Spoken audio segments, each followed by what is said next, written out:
প্রমিত বানানের ক্লাস মনে হয় আমরা নিয়েছিলাম। আমরা বাংলা ভাষাতে কি কি পড়েছি? প্রথমত পড়েছি হচ্ছে প্রমিত বানান।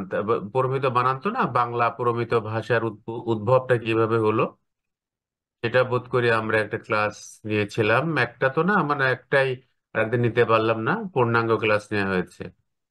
এরপরে আমরা নিলাম যে বাংলা ভাষার উদ্ভব কিভাবে হলো, মানে কোন ভাষার থেকে বাংলা ভাষার উদ্ভব হলো, সেটাই তো, নাকি? এছাড়া কি আর কিছু পড়ানো হয়েছে কিনা ভাষার থেকে? না স্যার, এগুলোই। মানে মাত্র দুটো? জি স্যার, বাংলা ভাষার উদ্ভবের এই যে শাখা প্রশাখা এগুলো দেখাচ্ছিলেন চার্ট আকারে। আচ্ছা আচ্ছা, এটা হলো যে ইন্দো ইউরোপীয় ভাষা থেকে যে বাংলা ভাষার উদ্ভব হয়েছে, আহ, সেই বিষয়টাই মূলত দেখানো হয়েছে। তার মানে আমরা আজকে যে বিষয়টা আমরা নিয়ে ক্লাস করব, যে এই যে প্রমিত বাংলা, সোজা কথা যে আমরা পরীক্ষার খাতায় বইপত্রে বর্তমান কালে প্রচলিত যে ভাষা, এটাই তো প্রমিত ভাষা। এই প্রমিত ভাষা নির্মাণের আহ প্রথম যে উদ্যোগটা নেওয়া হয়েছিল, একটা হলো যে এর আগে আপনারা যেটা পড়লেন, যে কিভাবে আহ, কোন ভাষা থেকে প্রমিত ভাষার উদ্ভব হয়েছে সেটা আপনারা পড়েছেন। কিন্তু প্রমিত ভাষা মানুষ করেছে, তাই না?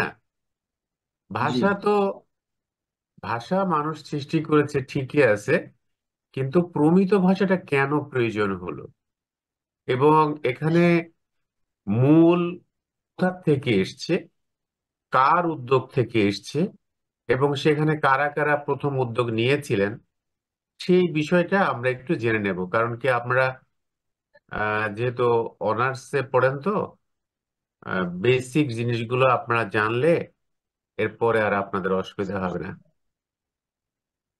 তো জন বিমসের যে প্রস্তাবটা, সেটা আমরা আজকে পড়ব, যে কেন, কিভাবে, যে বাংলার ভাষার যে প্রমিতকরণ, প্রমিতকরণ দরকারটা কেন হলো, এটা আপনারা জানেন? কখন থেকে এই শব্দটার উৎপত্তি হয়েছে আপনারা জানেন নাকি? না স্যার। শুধু বাংলা না, বিশেষ করে দ্বিতীয় বিশ্বযুদ্ধের পরে আপনারা সবাই জানেন যে দ্বিতীয় বিশ্বযুদ্ধের আগে ঔপনিবেশিক শাসন ব্যবস্থা সারা বিশ্বকেই আষ্টে পৃষ্ঠে বেঁধে রেখেছিল। তো দ্বিতীয় বিশ্বযুদ্ধের পরে আমরা লক্ষ্য করি এই যে এই ঔপনিবেশিক শাসকরা তখন এই দেশগুলোকে স্বাধীন করে, মানে ছেড়ে দিয়ে, সোজা কথা, বা তাদের যে স্বাধীনতার যেটা আকাঙ্ক্ষা ছিল, তারা বাধ্য হয়েই কিন্তু চলে যায়। তো তখন যেটা আসে, যে আপনারা জানেন যে ভারতীয় উপমহাদেশে প্রথমে তো মুসলিম শাসনকালে রাজভাষা কি ছিল আপনারা জানেন? রাজভাষা এনিওয়ান, বলেন একটু। জানি না স্যার। আরে সর্বনাশ, বলেন কি! এটা বলেছি তো ক্লাসে আমি কয়েকবার। রাজভাষা ফার্সি ছিল, তাই না?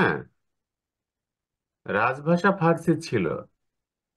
তো রাজভাষা ফার্সি থাকার পরে পরবর্তীকালে যখন ইংরেজরা আসলেন,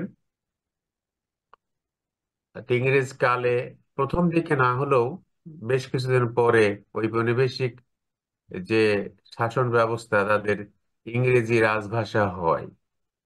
তো তখন এই দ্বিতীয় বিশ্বযুদ্ধের পরে যে বিভিন্ন দেশ স্বাধীনতা লাভ করে, তখন অনেকগুলো প্রশ্ন সামনে চলে আসে। তার ভেতরে ছিল হলো ভাষা। একটা রাষ্ট্রভাষা তো দরকার, তাই না? যে কোন ভাষায় তারা কথা বলবেন, কোন ভাষা। এই যে আমাদের যে বাংলাদেশ স্বাধীন হলো, ভাষাটাই তো মূলে ছিল, তাই না?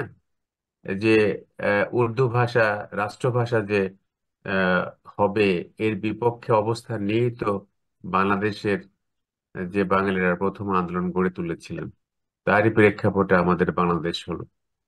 তো এখন বিষয়টা হলো যে এই যে ভাষার যে ভাষাগত যে আম, সমস্যা সমস্যা হলো যে একাধিক ভাষা যে দেশে ছিল সেখানে সমস্যা হয়েছে।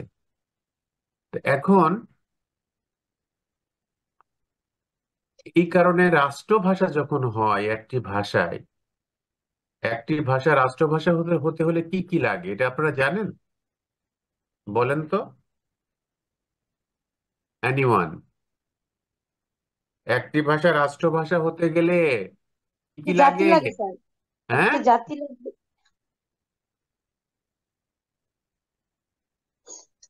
হ্যাঁ, একটা একটা স্বাধীন ভূখণ্ড লাগে। একটা, একটা হ্যাঁ, একটা যে, এটা তো বলেছিলাম ক্লাসে, আপনারা মনে হয় খেয়াল করেননি। স্যার, একটা আহ, হ্যাঁ, স্বাধীন জাতি তারপরে লাগবে। একটা একটা স্বাধীন ভূখণ্ডের পাশাপাশি একটা ভাষা গোষ্ঠী লাগে। গোষ্ঠী। তাহলে বলবেন, জানি না। ব্রিটিশরা। না স্যার, জানি না। সর্বনাশ করেছে। নোট রাখেন, এই ক্লাসগুলো আমি নিয়ে নেব। সারা জীবন শিখেছেন কি আল্লাহ, এটা আপনাদের দোষ না। আপনাদের টিচার এগুলো বলে নাই, আপনাদের আর কি দোষ। এগুলো শিখে নেন, না হলে তখন তো লজ্জায় পড়বেন।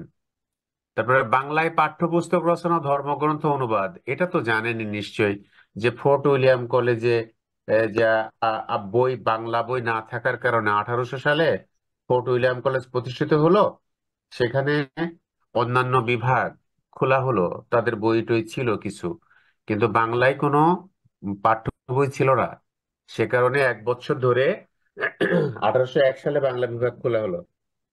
এই বাংলা বিভাগ খোলা হলো বাঙালিদের জন্য না, এটা খুশি হওয়ার কিছু নাই। এটা হলো যে ইংরেজ কর্মচারীরা যে বাংলায় আসতেন, তাদের ভাষা জ্ঞান বৃদ্ধির জন্য, বাংলা শেখানোর জন্য এই যে বই লেখানো হলো। সেখানে মৃত্যুঞ্জয় বিদ্যালঙ্কার, রামরাম বসু থেকে শুরু করে আরো কয়েকজন পণ্ডিত ব্যক্তি ছিলেন। উইলিয়াম কেরি ছিলেন বাংলা বিভাগের অধ্যক্ষ। এইটা হলো সেই সেই কথাই বলা হয়েছে এখানে। তারপরে ধর্মগ্রন্থ অনুবাদ ইত্যাদি, এসব ইউরোপীয় পণ্ডিতদের কিন্তু মানে এরা উদ্যোগ নিয়েছিলেন।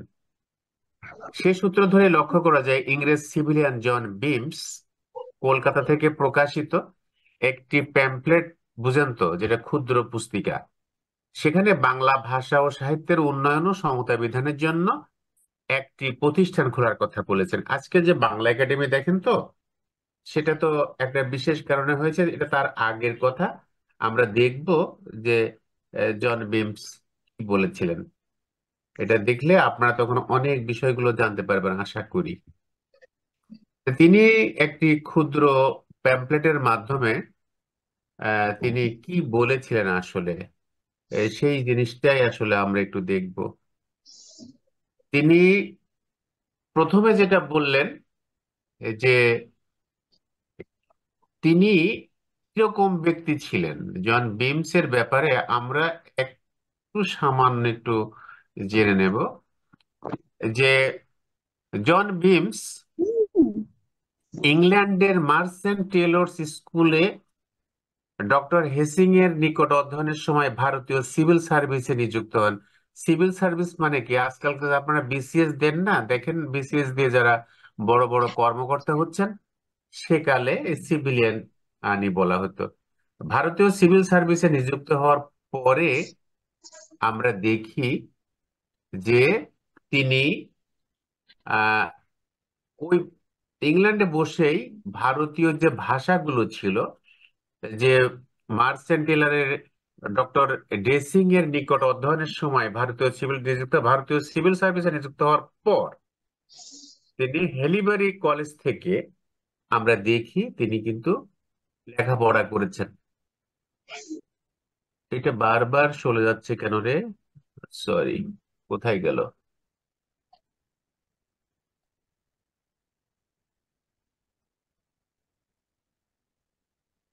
জন বিমসের যে আহ, কথা, সেটি তিনি বিশ্বের অন্যান্য ভাষার বিষয়টা তিনি সামনে এনেছিলেন। এনে জন বিমস একটা প্রস্তাব দিয়েছিলেন যে বাংলা ভাষা লিখিত ভাষা করতে গেলে কি কি প্রয়োজন।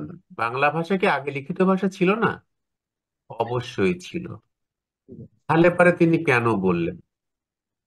কেন বললেন সেই কথাটাই আমরা আজকে একটু আলোচনা করতে চাই, যেখান থেকে প্রমিত বাংলার উদ্ভব বলে মনে করা হয়। এটা মূল কাজ তিনিই করেছিলেন।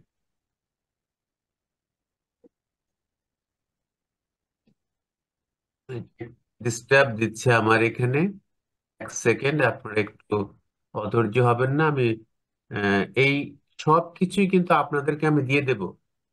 একজন মনে হয় আমাদের বললেন যে উনি ক্লাসে একটু অসুবিধা হয়, তাকে আপনারা সবাই সহযোগিতা করবেন, কেমন? ওকে প্রয়োজনে নোট করে আপনারা, যাদের মধ্যে আপনাদের নিশ্চয়ই কয়েকজন খুব ভালো, সবাই ভালো, তার মধ্যে যারা নোট করেন ভালো, তাকে আপনারা সহযোগিতা করবেন যেন আমরা সবাই ভালো করতে চাই। স্যার ওই শরীফ ভাই তো পলিটিক্যাল সায়েন্সে ছাড়া বাকি কাউরে কোনো কিছু দেয় না। না না, এটা সবাই আমরা, সবার জন্য, তাই না? এটা স্যার শরীফ ইতিহাস বলে না, মনে হ্যাঁ আমি বলি, এখানে শরীফ কেন দেবে? এটা আপনি দিবেন, না স্যার, শরীফ আমরা সাহেব। তো স্যার না না হিস্টোরি ডিপার্টমেন্ট ছাত্রছাত্রী আসছে নাকি স্যার? না না না, হিস্ট্রি ডিপার্টমেন্ট আছে এখানে, আমরা ডিপার্টমেন্ট ভাগ করব না, ঠিক না? আমরা ভাগের মধ্যে নাই, আমরা সবাই এক। এখানে এই ক্লাসে তো সবাই এক, এই ক্লাসটা সবাইকে আপনাদের এক করবে, সেটাই আপনারা থাকবেন এখানে। আপনার যা লাগে পলিটিক্যাল সায়েন্সের গ্রুপে একদিন আসেন, যে কোনো কিছু লাগলে আপনি নক দিয়েন, আমি দিয়ে দিব, কারণ এটা আমার দিয়ে দিলে কমে যাবে না। আচ্ছা আচ্ছা আচ্ছা, ঠিক আছে ঠিক আছে, ওইটা আমরা সবাই সবাই সবাইকে সহযোগিতা করবেন এই জন্য। আর আমি যা পড়াই এই সবগুলোই কিন্তু আপনারা পাবেন। না হলে এই এটা আমরা এই যে, আচ্ছা, জন বিমস তিনি 1858 খ্রিস্টাব্দে ভারতে আসেন। 1859 সালে আমরা দেখি তিনি মার্চ থেকে 61 পর্যন্ত পাঞ্জাবে, পাঞ্জাব তো আর বাংলা ভাষার জায়গা না, তাই না? পাঞ্জাব বাংলার না। এবং 1861 হতে 1893 পর্যন্ত তিনি এই 33 বছর বাঙ্গালা প্রেসিডেন্সি ব্রিটিশ প্রশাসনের বিভিন্ন গুরুত্বপূর্ণ কর্মরত ছিলেন। এবং 1867 খ্রিস্টাব্দে তার রচিত, তিনি অসম্ভব পণ্ডিত ব্যক্তি ছিলেন, তার রচিত যে outlines of Indian philosophy, philology with a map showing the distribution of Indian languages, এই গ্রন্থটা খুবই গুরুত্বপূর্ণ। তা আমরা অত দূর যাব না, আপনারা অল্প একটু পড়বেন, কি কি লিখেছেন এগুলো আমাদের দরকার নেই। আমরা শুধুমাত্র তিনি কি প্রস্তাব দিয়েছিলেন আপনারা শেখার জন্য অন্যান্যগুলো পড়ে নেবেন, তাহলে সহজ হবে। আমরা কি প্রস্তাব দিয়েছিলেন সেটা আমরা দেখব। জন বিমস বিভিন্ন ভাষা বিষয়ে উৎসাহী ছিলেন, তিনি অত্যন্ত পণ্ডিত ব্যক্তি ছিলেন। গ্রিক, সেকালের গ্রিক জানতেন ভালো, ফার্সি জানতেন ভালো, আরবি জানতেন, আর ইংলিশ তার মাতৃভাষা, ভালো ল্যাটিন জানতেন, কেমন? তে সেখানে এই আরবি ফার্সি ভাষা তো এই অঞ্চলে খুবই প্রভাব ছিল, তো তিনি এই ভাষাগুলো কিন্তু আয়ত্ত করেছিলেন। আর তিনি যেসব ভাষা শিখতেন সেসব ভাষার গঠন প্রণালী এবং অভ্যন্তরীণ সূত্রের বিষয়ে উনি মানে তিনি পুঙ্খানুপুঙ্খানু ভাবেই কিন্তু পড়তেন, ভাষা ভাষা পড়তেন না। এবং একই সাথে তিনি মনে করতেন একটি উন্নয়নশীল কিংবা অনুন্নত ভাষার প্রমিত রূপ বা মানরূপ সৃষ্টির জন্য দরকার ভাষাতাত্ত্বিক সেগুলো। এই দেখেন এসছে, এখন একটি উন্নয়নশীল কিংবা অনুন্নত ভাষার কথা বলা হয়েছে। পৃথিবীতে কোনো ভাষাই কিন্তু আসলে অনুন্নত বা অনুন্নত ভাষা ঠিক না। তবে মান ভাষা সৃষ্টির জন্য কি কি প্রয়োজন সেই বিষয়টা এখানে তিনি যে বিষয়গুলো বলতেছেন, এক মিনিট যে স্যার, একটু ইউরোপের, তিনি যেটা বলছেন যে প্রশাসনিক দায়িত্ব পালনের জন্য তিনি বাংলা, বিহার, উড়িষ্যা এবং পাঞ্জাবের বিভিন্ন অঞ্চলে থেকেছেন, সেসব অঞ্চলের মানুষের সাথে তিনি ওই স্ব ভাষায় কিন্তু পরিচিত হয়েছেন। এরপরে জন বিমসের প্রধান প্রধান ইউরোপীয় ভাষা তো জ্ঞান ছিলই, আমরা বলেছি। এখন সরাসরি আপনারা এগুলো পড়ে নেবেন, আমি তার প্রস্তাবে যাব। জন স্যার বিমসের প্রস্তাবটা কি ছিল? স্যার স্লাইড তো দেখতে পাচ্ছি না স্যার। এখন দেখা যায় না? না স্যার। স্যার কোনো স্লাইড দেখা যাচ্ছে না স্যার। কোনো স্লাইড দেখা যাচ্ছে না এবং লেখা শুধু বাংলা ভাষা ও প্রমিত বানান রীতি এটুকুই লেখা। আচ্ছা ঠিক আছে, ঠিক আছে।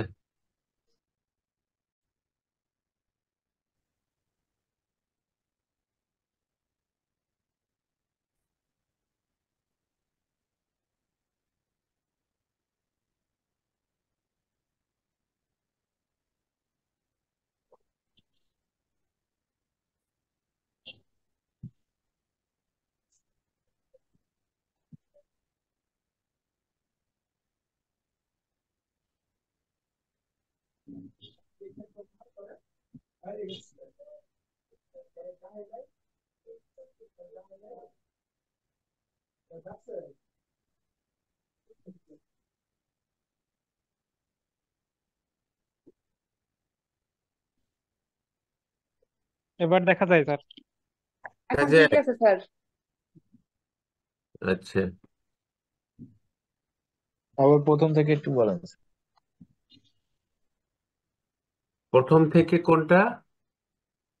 না এখন তো দেখা যায় না তো আগে স্যার, এখন তো একটু দেখা যাচ্ছে, এখন তো প্রথম থেকে একটু আবার বলেন কি হচ্ছে। কোন পর্যন্ত আপনারা কি নোট করছেন? মানে যে কোন পর্যন্ত, কোথা থেকে বলতে হবে একটু বলেন, তাহলে তো বোঝা যাবে। ওই ওই জন বিপসের জন যে কথা বিমসের যে বলছেন। ইংল্যান্ডের যে আপনার স্যার হলো ওগুলো পিডিএফ গুলো দিলে ভালো হয়েছে। আচ্ছা শোনেন, আমি বলি, এটা দেখা না দেখলেও কোনো প্রবলেম নেই, আপনারা তো শুনেছেন তাই না? আমি জি ক্লাস চালিয়ে যাই, এইগুলো আপনারা সব পাবেন, আপনাদের ভয়ের কিছু নেই। আচ্ছা, ঠিক আমি আছে, থ্যাংক ইউ। শুধুমাত্র যেখানে চুম্বক অংশ কাজগুলো নিচ্ছি এইগুলো আপনারা নোট করে রাখেন, কেমন? ঠিক যে আছে। এই বিষয় অন্যান্যগুলো তো পড়বেনই, এই বিষয়গুলো একটু ভালো করে পড়বেন। তো সেই জন্য আপনাদের যদি আপনারা ওই যদি কোনো স্কিপ করেন, এতে সমস্যার কিছু হবে না, আপনারা পাবেন এগুলা, এই সমস্ত বই পাবেন। এটা অ্যাভেলেবেল বই আছে, সমস্যা হবে না আপনাদের। তখন আপনারা ক্লাসটা করেন আগে, তারপরে আমরা মনে হয় পিছনে চলে গিয়েছি, ওই যে আপনারা দেখতে পাচ্ছিলেন না, ওটা নতুন করে আনাতে একটু পিছিয়ে গিয়েছি।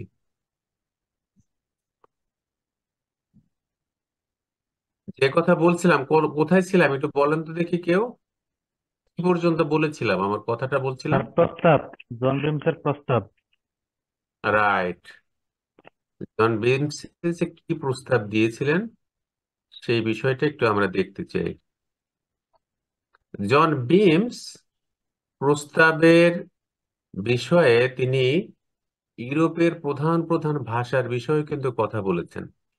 তিনি ইউরোপের ভাষাগুলো যে আজকে, সেকালে তো ইউরোপের ভাষা ইংরেজি ভাষা, ফরাসি ভাষা, জার্মান ভাষা, যে যে ওই কালে যে যেরকম ছিল, সেরকম যে কেন ছিল বা কেন ছিল না, সেই কথা তিনি কিন্তু বলেছিলেন। এখন আমরা মনে হয় একটু পিছিয়ে গিয়েছি। জন বিমসের প্রস্তাব, জি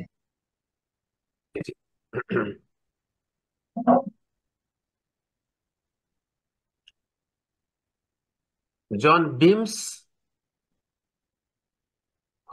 জন বিমসের প্রস্তাব থেকে তৎকালীন ভাষার অবস্থা সম্পর্কে পরিষ্কার ধারণা পাওয়া যায়। জন বিমসের মধ্যে ভারতবর্ষের প্রদেশগুলোর মধ্যে বাংলা প্রদেশ, এই বাঙ্গালা মানে শুধুমাত্র বাংলাদেশ না, এই বাঙ্গালা প্রদেশ মানে পূর্ণাঙ্গ যে বাংলা, সেটা বুঝতে হবে।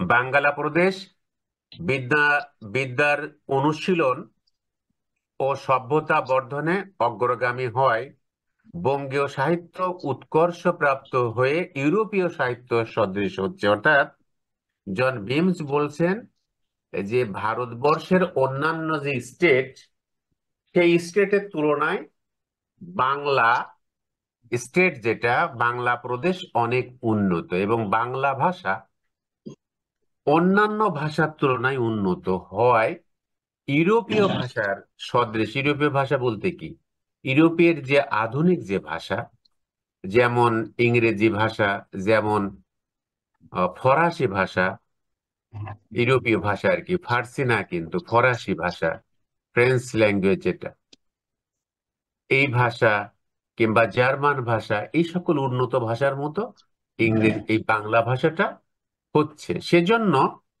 বঙ্গভাষাকে প্রণালীবদ্ধ ও একতাবদ্ধ সম্পাদন করে সাহিত্যে প্রয়োগ করার সময় এসেছে। এটা জন বিমসের প্রস্তাব। অর্থাৎ বঙ্গভাষাকে একতাবদ্ধ করার কথা তিনি বলেছেন। এর কারণটা কি? এর কারণ হচ্ছে কি, সেকালে যে সকল কবি সাহিত্যিকরা লিখতেন, তারা নিজেরা কখনোই জানতেন না, বুঝতেন না যে এটা তারা তাদের আঞ্চলিক ভাষায় লিখছেন। এটা হচ্ছে মূল কারণ। কারণ কি, তথ্য প্রযুক্তি, লেখাপড়া বর্তমান কালের মতো ছিল না। এই কারণে তারা মনে করে, এমনকি গ্রামে মনে করেন যারা আমাদের কৃষিকাজের সাথে জড়িত আছেন, গ্রামে আমাদের অনেকেই গ্রাম অঞ্চলে থাকেন, তারা যে ভাষায় কথা বলেন, তাদের কাছে প্রমিত ভাষা বলতেও যা ওই আঞ্চলিক ভাষা, ওইটাই সেরা ভাষা পৃথিবীতে। তারা জানেন না যে প্রমিত ভাষা বলতে আবার সেটা কি জিনিস, তাই না? এই বিষয়গুলোর কথা কিন্তু জন বিমস তুলে ধরেছেন। বিমস বাঙালি পণ্ডিতদের ভাষা চর্চার ক্ষেত্রে সাধুরীতিও চলিত। তখন বুঝতে হবে, যে কালে জন বিমস কথা বলছেন, সেকালে বাংলা ভাষায় দুটো দল দাঁড়িয়ে গেছিল উচ্চ শিক্ষিত। একটা গোষ্ঠী ছিল হলো সাধুরীতিকেই তারা সাহিত্যের একমাত্র মানদণ্ড মনে করতেন।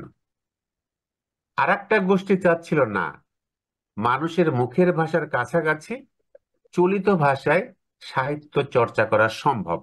এই জন্য দুই দল দেখা যায়, যেটা খুব কম ভাষাতে এরকম দেখা যায়। একটা হলো সাধারণ সমাজে তাদের ব্যবহৃত কঠিন শব্দ সবাই বোঝে কিনা তার প্রতি দৃষ্টিপাত না করে বাংলাকে তারা সংস্কৃত করতে চান।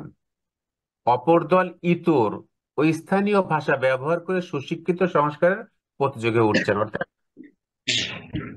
বাংলা ভাষা আজ পর্যন্ত কঠিন, বাচ্চারা পড়তে চায় না, তারা ইংরেজিটা পড়তে চায় আজকালকার ছেলেপেলেরা, কিন্তু বাংলা পড়তে চায় না। এর কারণটা কি? এর কারণ হচ্ছে কি, বিপুল সংখ্যক সংস্কৃত শব্দ বাংলাতে থাকার কারণে, সাধারণ মুখের ভাষার শব্দ না আসার কারণে তৎকালীন যে পণ্ডিত ব্যক্তিগণ যারা বাংলা ভাষায় লিখতেন, সংস্কৃতের প্রতি তাদের একটা আলাদা পৃথক টান ছিল।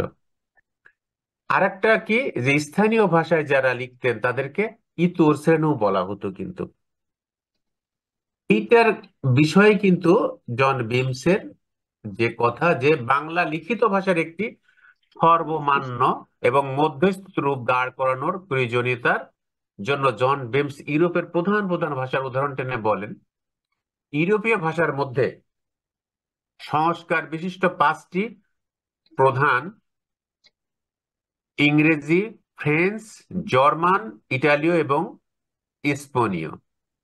অর্থাৎ এই পাঁচটি ভাষা যখন বলেছেন, আজ পর্যন্ত এই ভাষাগুলোই সেরা ভাষা। শুধু ইউরোপিয়ান না, বিশ্বব্যাপী যে ইংরেজি, ফ্রেঞ্চ, জার্মান, ইটালি, স্পেনীয় ভাষার কিন্তু মূল্য আজ পর্যন্ত কিন্তু কমেনি। এখন জন বিমস কি বলছেন এই ভাষার ব্যাপারে? এই ফরিদ, ফরিদ তুমি এ কর বাবা, মিউট করো। তো এখন তিনি কি বলতেছেন, যে সে দেশের এই রনি, স্যার রনি, আপনি আপনি ওই যে একটু মিউট করতে হবে যে। আচ্ছা, ক্লাসের মধ্যে আপনারা যদি অন্যদের সাথে কথা বলেন তাহলে আপনার ক্লাস বোঝেন? এই ক্লাসগুলো কিন্তু বুঝে রাখতে হবে, এটা কিন্তু সাধারণ ক্লাস না। আর শেষের দিকে যেগুলো পড়ানো হচ্ছে এগুলো সবই গুরুত্বপূর্ণ, এটা মনে রাখবেন। যে সংস্কৃত, এখন সে দেশের সুশিক্ষিত সম্প্রদায়ের পাঠযোগ্য পুস্তকের জন্য এক একটি পৃথক পৃথক স্বনির্মিত ভাষা আছে। অর্থাৎ কি কি বলেছেন জন বিংস, যে তারা যে ভাষায় কথা বলেন, বলতেই পারেন একজন, কিন্তু বই লেখার জন্য, কবিতা লেখার জন্য, উপন্যাস লেখার জন্য, তারপরে চাকরির পরীক্ষা দেওয়ার জন্য, অফিসে কাজ করার জন্য তাদের কিন্তু একটি পৃথক এবং সুনির্মিত ভাষা আছে। সুশিক্ষিত ইংরেজরা ইংল্যান্ডের যে প্রদেশ বা বিভাগ হতেই লিখুন, এক ভাষাতেই লিখবেন। বল্টিক হতে আল্প পর্যন্ত সকল জার্মান জাতি, সাবই হতে পালামো পর্যন্ত সমস্ত ইটালীয়, এবং লিলেজ থেকে মার্সেল পর্যন্ত সকল ফরাসিয়রা, এবং কাটালান গালিসি, অর্থাৎ এই যে স্পেনীয়রা বলুন বা যে কেন বলুন, বিভিন্ন অঞ্চলে বিভক্ত, তাদের দেশও বেশ বড়, কিন্তু যেখানেই থাকুক না কেন তারা কিন্তু একটি ভাষা থেকে লিখবেন। অথচ প্রাচীনকালে অর্থাৎ খ্রিস্টীয় পঞ্চদশ শতাব্দীতে ওইসব ভাষার ঐক্য ছিল না, এটা জন বিমস বলছেন। ওই ভাষার কোনো ঐক্য ছিল না। কিরকম ছিল? ইংল্যান্ডে হাবলুক দি ডেন লিঙ্কন প্রদেশের স্থানীয় ভাষায়, পিওর প্রিয়ম পোলাম হার্টস প্রদেশের স্থানীয় ভাষায় লিখিত, বারবর এবং সর ডেভিড লিপসের উত্তর প্রদেশে ইংরেজি অর্থাৎ লোল্যান্ড স্কচে লিখেছেন। কিন্তু এ সকল গ্রন্থাগার যে স্থানীয় ভাষায় লিখেছিলেন তা তারা বুঝতে পারেননি, কারণ তখন ওইসব ভাষার প্রমিত রূপ বা সর্ববান্য রূপ কিংবা সৃষ্ট রূপ গড়ে ওঠেনি। এটাই আমাদের গুরুত্বপূর্ণ কথা, যে এই যে বড় বড় ভাষাগুলো, যে আপনারা যে ইংরেজি বলুন, ফ্রেঞ্চ বলুন, ল্যাটিন বলুন, জার্মান বলুন, এই ভাষায় প্রাচীন গ্রন্থগুলো কিন্তু সর্বমান্য রূপে লিখিত হয়নি। কারণ কি, তখন সর্বমান্য রূপ ছিলই না। ইউরোপের প্রধান 5টি ভাষার প্রমিত রূপ বা মানরূপ বা সৃষ্টরূপ গড়ে উঠেছে দুটি প্রক্রিয়ার মাধ্যমে। কিভাবে গড়ে উঠেছে তা আমরা একটু, উনি বলেছেন দেখি। সৃষ্টিশীল অসামান্য পণ্ডিত ব্যক্তি বিশেষের অকৃপণ পরিচালনার বলে। অকৃপণ শব্দের অর্থ কি রে বাবা? বলতো কেউ, এনিওয়ান, কেউ বলবেন? যিনি কৃপণ নয়। মুক্ত হস্তে।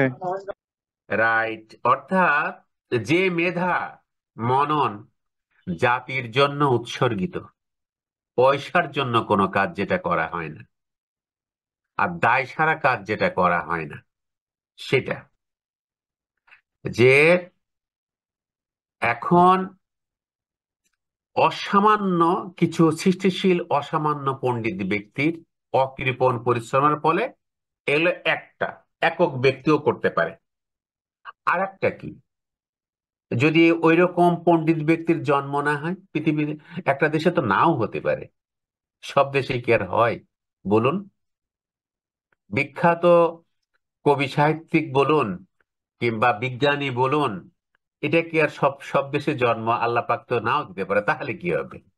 তিনি আরেকটা প্রস্তাব দিলেন, গোষ্ঠী কেন্দ্রিক কিংবা সম্মিলিত সভা একাডেমির প্রচেষ্টার মাধ্যমে। অর্থাৎ তাহলে কি করবেন? আপনারা সবাই মিলে করবেন, একটা একাডেমি করবেন।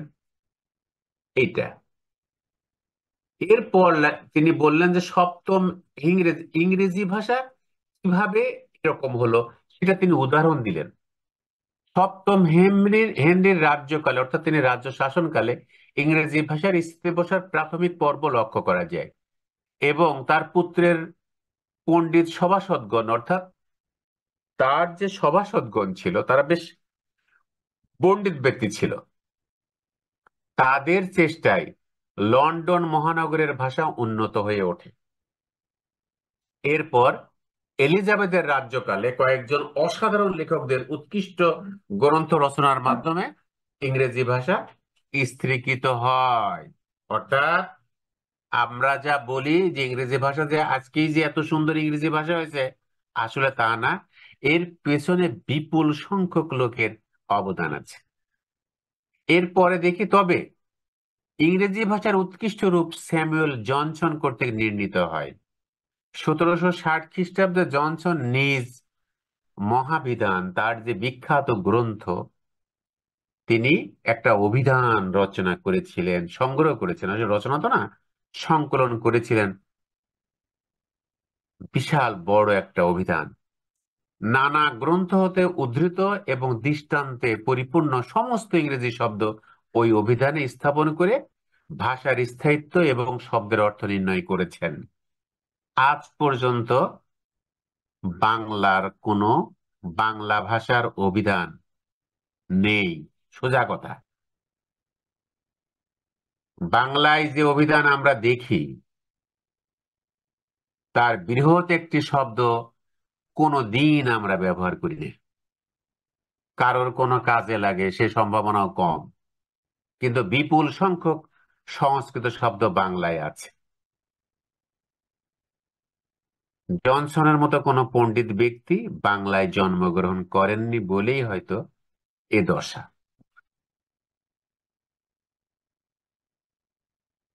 ফ্রান্সে তিনি আবার ফ্রান্সের কথা বলেছেন যে ফ্রান্সে 6ষ্ঠ শতাব্দীতে অসংখ্য ভাষা প্রচলিত ছিল। অসংখ্য ভাষা বলতেটা কি? অর্থাৎ কি, উপভাষার কথা বলেছেন কিন্তু তিনি। বোঝা গেল? ভাষা বৈচিত্র্য জি স্যার। ওইটা ছিল, ওই যে 20 কিলোমিটার পর পর যে ভাষাটা চেঞ্জ আসে, সেটার কথা বলেছেন। অবশ্য ওইসব ভাষার মূল দুটি হলো ফ্রেঞ্চ আর প্রোভেন্সল, দুটো শাখা, একটা ফ্রেঞ্চ, একটা হচ্ছে প্রোভেন্সল। উত্তর প্রদেশীয় ভাষা অর্থাৎ ফ্রেঞ্চ ফ্রান্সের বাইরে ইংল্যান্ডীয়, ইটালীয়, জার্মানি ভদ্র সমাজও ব্যবহৃত হতো।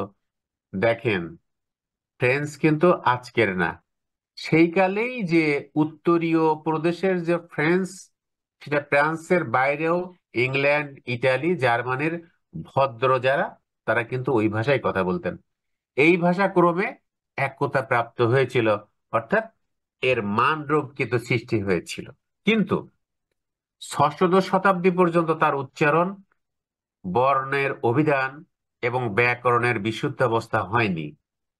1559 খ্রিস্টাব্দে এলিয়ট এবং 1880 খ্রিস্টাব্দে মন্টেন ফ্রেঞ্চ ভাষা একতাবদ্ধ করেন। তবে 1635 খ্রিস্টাব্দে কার্দিনাল রিশলু ফ্রেঞ্চ একাডেমি স্থাপন করে দেশীয় ভাষার একতা সাধন করেছিলেন।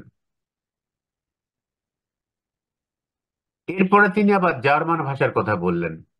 জার্মান ভাষার একতাবদ্ধ করার ক্ষেত্রে ব্যক্তি বিশেষের অবদান লক্ষ্য করা যায়। ইটালি নানা স্থানীয় ভাষায় পরিপূর্ণ ছিল। 11শ শতাব্দী হতে কিঞ্চিত উন্নতি আরম্ভ হয়ে 12শ শতাব্দীতে ইটালীয় প্রভাব তারা স্বরূপ দান্তে, আপনারা জানেন বিখ্যাত কবি দান্তে, ইটালীয় কবি, এবং পেত্রার্কার, তাদের যে জন্ম হয়, এই কবিদ্বয়ের গভীর ও স্থায়ী গুণ দেশে প্রচলিত হলে ইটালি ভাষা একতাবদ্ধ হয়। অর্থাৎ একজন বিখ্যাত কবির রচনা তেও কিন্তু ভাষা একতাবদ্ধ হতে পারে, কিন্তু দেশীয় একাডেমি হতে তার স্থায়িত্ব এবং নির্ণীত। এরপরও তারা কিন্তু একটি একাডেমি প্রতিষ্ঠা করেছিলেন। ইটালীয় দেশীয় সমস্ত একাডেমির মধ্যে ফ্লোরেন্স নগরের একাডেমি প্রসিদ্ধ। এই সভা, সভা মানে কি, ওই যে একাডেমির যারা সদস্যগণ থাকে, তারা 1540 খ্রিস্টাব্দে যে এই ফ্লোরেন্স একাডেমি যে গঠিত হয়েছিল, যে সময় ইটালীয় ভাষা টস্কান নামে পরিচিত। আজকাল বর্তমানে যে ইটালীয় ভাষা আমরা বলি, তখন কি নামে পরিচিত ছিল? টস্কান নামে ছিল। টস্কান ভাষা সংশোধন করার জন্য এই একাডেমির স্থাপন করা হয়। ইটালির অন্যান্য নগরে এই প্রকার একাডেমি স্থাপিত হয়, কিন্তু ইটালি আবার করলো কি, যে বিভিন্ন নগরে কিন্তু তাদের একাডেমি স্থাপিত হলো। তবে ফ্লোরেন্স একাডেমি সর্বাপেক্ষা মঙ্গলদায়ক হয়েছিল। এই একাডেমির কয়েকজন মূল সভা পরিত্যাগ করে নতুন একটি সভা স্থাপন করেন, তার নাম হলো একাডেমি দেলা ক্রুস্কা। চালানের মতো দোষ ছাকিয়া ফেলা এর উদ্দেশ্য, এই জন্য ওই নাম। এইটুকুন বোঝা গেল নাকি এখন পর্যন্ত আমি যে কথাগুলো বললাম? এনিওয়ান?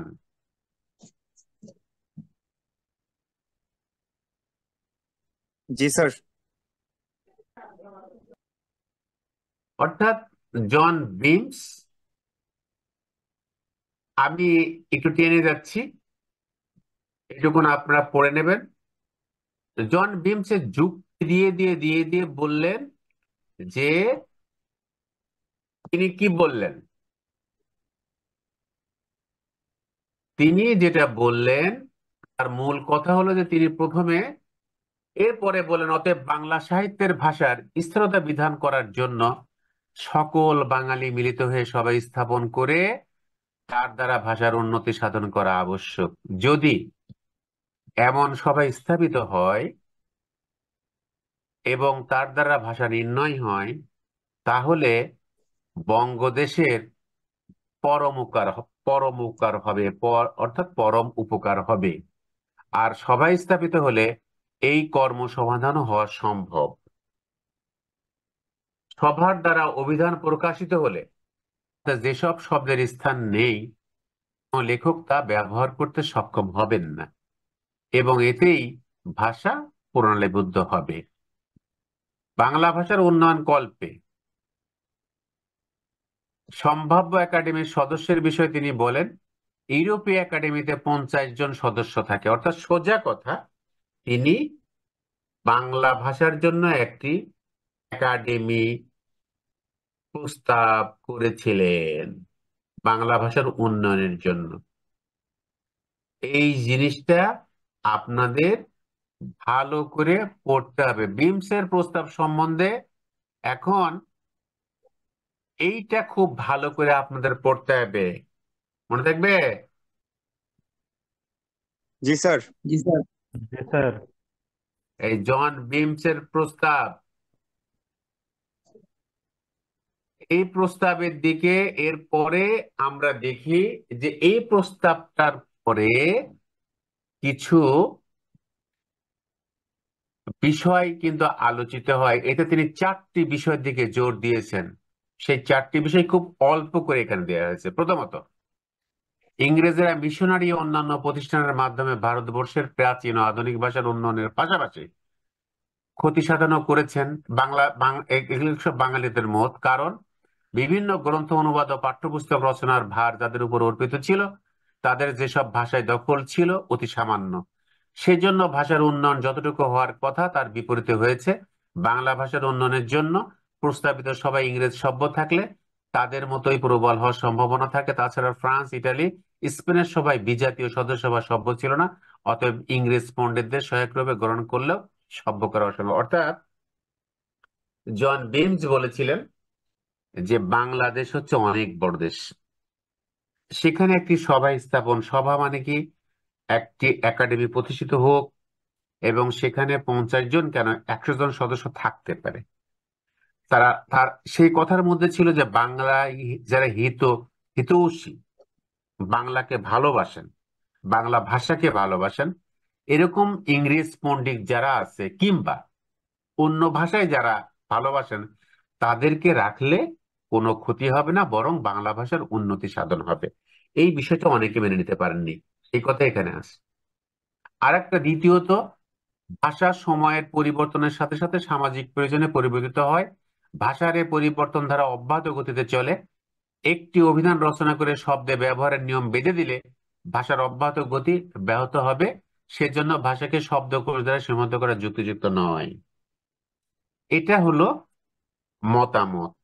এখানে এরকম একটা মতামত আছে, আপনারা ভালো করে পড়ে নেবেন। কতক্ষণ ক্লাস হলো? স্যার স্যার 53 53 মিনিট কত? 53 53 মিনিট মিনিট 53 স্যার। আচ্ছা, আর বাকিগুলো এই জন বিমসের মূল কথাগুলো বলে দিয়েছি, বাকিগুলো আপনারা পড়ে নেবেন, কোনো অসুবিধা নেই, এই বই পাওয়া যাবে। এখন এই ক্লাসে আপনাদের যদি কোনো জিজ্ঞাসা থাকে আমাকে বলুন। বুঝতে কবে পারেন পাবো? নাই? আরে বাবারে, ক্লাস সম্পর্কে কথা বলেন, এই বই সম্পর্কে। ফারুক স্যার আছে আমার না? একটা কথা ছিল, বলেন তো। আমি গত ক্লাসে কোনো লিঙ্কটা পাইনি, এটা কোন বই স্যার? অ্যাকচুয়ালি এটা আমি বুঝতে পারতেছি না। লিঙ্কটা না পাওয়ার কারণে আমি আসলে এই বই সম্বন্ধে বুঝতে পারতেছি না যে কোন বই থেকে স্যার পড়াচ্ছেন। জাস্ট স্ক্রিনশট রেখে দিছি। এখন ওই বই যদি পেতেন তাহলে তো আর আমি পড়াতাম না। বই বলে দেবো আমি, সমস্যা নেই। আচ্ছা আচ্ছা স্যার, এইটাই এইটাই। এটা অ্যাভেলেবেল বই তো না বাবা। জি আপনি স্যার, জি স্যার। ক্লাস সম্পর্কে যদি প্রশ্ন থাকে সেটা আগে করুন। ক্লাস বোঝেন নাই, এখানে এটা কেন হলো, এটা তিনি কেন বললেন, এইগুলো বলুন। এটা কিছু বক্তব্য আছে কিনা তাই বলেন। স্যার এগুলো তো বুঝে হয়েছে, ঠিক আছে, বইটা তো নাই, থাকলে আরেকটু আমরা যদি পড়তে যাই তখন সমস্যায় পড়লে স্যার আপনার কাছে জিজ্ঞেস করতে পারতাম। এখন এই মুহূর্তে স্যার নতুন যেহেতু বিষয়টা আমরা জানছি, সেই অনুযায়ী প্রশ্নের কৌতূহলটাও কিন্তু স্যার কম। তাই নাকি? তাহলে পুরাতন জিনিস এখন আমরা পড়ি। টাইম আছে? আচ্ছা তাই না? শোনেন, আমরা যেটা বলেছি বাংলা বানান, এই বাংলা বানান নিয়ে আমরা ঢুকবো। বাংলা বানানে স্যার আজকে এই কত সময় করাবেন তাহলে? তো কারণ ক্লাস টাইম শেষ হয়ে গেলে আর তো আজকে থাক না হয়, যাবে না। 55 মিনিট হয়ে গেছে স্যার। সামনে দিনে জি স্যার। গ্রুপে দিয়ে দেবেন, বাংলা বানানের উপরে ক্লাস নেওয়া হবে। দয়া করে যেন সকল মহোদয়গণ যেন উপস্থিত থাকেন, তাদেরকে বলেন। স্যার এটা হলো এই যে এই আগামী বুধবারের দিন যে ক্লাস আগত আসতেছে। এই প্রত্যেকটা ক্লাস অতি গুরুত্বপূর্ণ, শুধু বলে দিলাম। স্যার ক্লাস বলেন।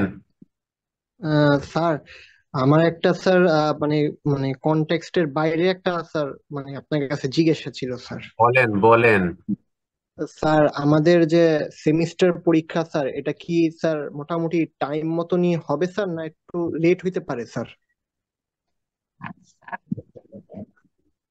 আপনাদের লেট হওয়ার সম্ভাবনা খুব কম, তার কারণ একেতে পিছিয়ে গেছে না সবকিছু। তো এগুলো চেষ্টা করা হচ্ছে যত দ্রুত সম্ভব শেষ করা। এটা না, এটা হলো স্যার পরীক্ষা। শোনেন, পরীক্ষা নিয়ে টেনশনের কোনো কিছু নেই, আপনারা মাঝামাঝি স্যার ক্লাস আপনাদের। তাহলে আমার স্যার আমি আমি বলি শোনেন, স্যার আমি বলি শোনেন, আপনার ক্লাস নিয়ে কথা বলবেন আমার সাথে, আর ওই সমস্ত কথা বলবেন পরে, সামনাসামনি স্যার বলবেন। আমি কেন বললাম স্যার, মানে আমার তো স্যার ওই আপনাকে মনে হয় একবার আমি বলছিলাম স্যার, আমাদের ক্লাসে যখন বাংলা ডিপার্টমেন্টের ক্লাসে আসছিলেন বলছিলাম যে স্যার আমার তো পরীক্ষা দিতে হলে স্যার শ্রুতি লেখকের প্রয়োজন পড়বে স্যার, ওই ব্যাপারটা মনে হয় আপনাকে বলছিলাম স্যার একবার। কোনো অসুবিধা নেই, আপনার শ্রুতি লেখক দেওয়া যাবে। ওই পরীক্ষা যখন হয় আপনি জানবেন, জি স্যার, কোনো ধন্যবাদ স্যার। অসুবিধা নাই। তাই এটার কোনো জন্য একটু টেনশনে থাকি স্যার। কোনো টেনশন করবেন না, খুশি মনে থাকেন। পৃথিবীতে টেনশন করতে হয় না, টেনশন কেন করবেন? স্যার আর আগামী ক্লাসে কোন বিষয়টা পড়ানো হবে স্যার বললেন, আরেকবার যদি বলতেন। বাংলা বানান বানান। আগামী ক্লাসে প্রমিত বানান রীতিটা পড়ানো হবে। ঠিক আছে স্যার। স্যার আসসালামু আলাইকুম, আমার ছোট্ট একটা কোশ্চেন ছিল স্যার। বলেন। আমি জারি দিয়ে না স্যার, আমি জানি না যদিও, এই যে আপনি যে বইটা থেকে পড়াচ্ছেন আমাদেরকে, এটা আমাদের কারো কাছেই সম্ভবত নেই। তো আপনার এই পিডিএফটা কি আমাদেরকে কি আদৌ দেওয়া পসিবল? না না, এই পিডিএফ এত পিডিএফ কিভাবে দিব? সেটা হলো যে আপনারা এগুলো পাবেন, আপনি অস্থির হবেন না। সেটা হলো যে যাটা পড়ানো হচ্ছে আপনার নোট রাখেন, কেমন? নোট রাখেন। কি বলবো স্যার, এই যে আমি এখন আপনার ক্লাস করতেছি ফটোকপির দোকানে বসে, আমার স্যার ফটোকপি করতে পাঠাইছে। কিসের ফটোকপি করবেন? ফটোকপি করা লাগবে না। আমার অফিসের কাজে আসছি স্যার, আর আমি আপনার ক্লাস শুনতেছি, কিভাবে নোট করবো বলেন? আরে বাবারে, এগুলো কি বলেন? আপনার ওই যে আমাদের বিদেশে যারা বসে লেখাপড়া করে তারা আপনাদের থেকে অনেক বেশি কাজ করে। ঠিক আছে, খোদা হাফেজ, সবাই শুভরাত্রি। স্যার আমরা তো আমি চাকরিজীবী, ওপেন ইউনিভার্সিটির অনেক কিন্তু চাকরিজীবী স্যার।